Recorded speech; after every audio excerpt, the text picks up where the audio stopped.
Hey everybody, long time no see. I know all of you have probably been wondering where I have been. A lot has been going on the past few weeks and I just had to take a break from YouTube, but I'm back. I hope all of you had a wonderful Christmas and New Year's, and it is time to dive back into Teen Wolf Season 6 and talk about episode 6 and 7, Ghosted and Heartless. Alright, so now I'm sure all of you are aware this is going to be a double recap and review again. I did not have time to do a recap and review last week because I had to pack for Wizard World New Orleans, and yeah, I just had zero time to film a video, edit a video, and get it out to y'all in time, so here we go. In episode 6, we see Lydia, Scott, and Malia go to the town Canaan following Styles' instructions, and they find this woman named Lenore and a child named Caleb. Those are the only people in this town. When we meet Lenore, we know right off there is something wrong with her. Well, we figure out pretty quickly she is a banshee, and I don't know, the Ghost Riders, they leave banshees behind or something. I don't know. So if Lydia and all of them don't figure out how to save Beacon Hills, apparently Lydia's going to be left behind. Well, something else we learn is that Caleb, the little cute kid, yeah, no, he's not a little cute kid. He's not even real. He is very dead, and he tries to drown Scott, Malia, and Lydia, and it's just, no. No. So anyways, Lydia is able to talk some sense into Lenore, even though Lenore is unwilling to leave this town. But it got me thinking, after this whole ordeal, maybe that is the situation with Claudia. The circumstances are quite different, but Now, something else that happens throughout this episode, we see Liam being stupid. Yeah, Liam and Hayden make a decision that makes me angry, because guess who they bring back? Theo. My least favorite character on the show. I just hate Theo. He's... Anyways, Liam, in order to resurrect Theo or whatever, has to get Kira's mother to lend him Kira's sword. So he like stabs it into the ground and Theo just digs out of the ground. I don't know. It's weird. It's crazy. And you just can't trust Theo. Now, something else that happens in this episode, we see Argent in the hospital. He's dying from some burns from the whips of the Ghost Riders, and Miss McCall has to save him. She luckily is able to save him in time, and all's good. Something else that I may be jumping ahead of myself on this, I can't remember if it happened in episode 6 or this week's episode, but we see Mr. Douglas is trying to build a lightning rod as well to get in touch with the Ghost Riders or do something to them. This guy's crazy, because we know he's that creature, that alpha that was in the Dread Doctor's lair. So there's that.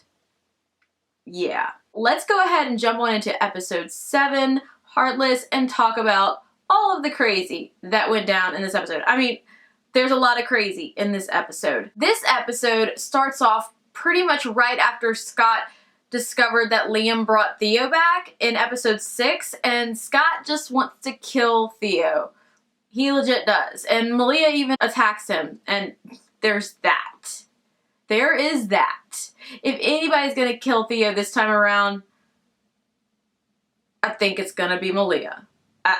You can see the murder in her eyes. She wants to gut him. A fun tidbit that I really enjoyed in this episode, the way it was done, we had a morgue in use in this episode once again, and we see what happened to Theo the entire time he was a captive of the Skinwalkers. He basically continuously kept waking up in the morgue, climbing out, only to get his heart ripped out by his sister. Over and over and over again.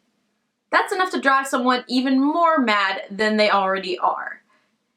It was a very gruesome scene, and I just loved it. It was fantastic. Now, when I say I hate Theo, it's the character I hate. The actor is phenomenal. He is so talented and I love what he does. I just hate his character. His character is an asshole. Moving along, when the pack learns that Theo still remembers Styles, unlike everybody else, they realize that they might have to keep him around for some reason. He might be of use in some way. Throughout the entire episode, we see the pack trying to figure out how to capture a Ghost Rider and then to question it. It's pretty touch and go, and when they finally catch the Ghost Rider and things seem like, yay, this is a small victory, no, it's not.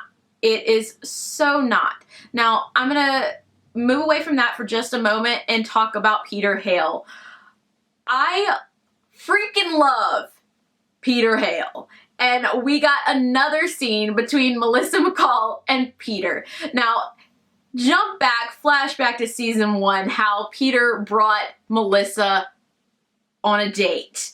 She had no idea who this crazy man was, and she went on a date with him. Well, Malia has Miss McCall inject some herbs into Peter, and all of a sudden he's burned free, and that's fantastic. You know what's more fantastic? As they got into the elevator to leave the hospital, Peter mentions to Melissa, we never had that second date. Holy shit, yes. I love that we are getting all of these throwbacks. I love this show, and to see them doing all these flashbacks or like referring to the first season or seasons past, it's really great, and I can't praise this season, this final season enough. I am loving it. There was one scene in this episode that stood out apart from all of the others, and it was the scene between Sheriff Stalinsky and Lydia. And they tear down the wall that was blocking them from seeing where Styles' room was.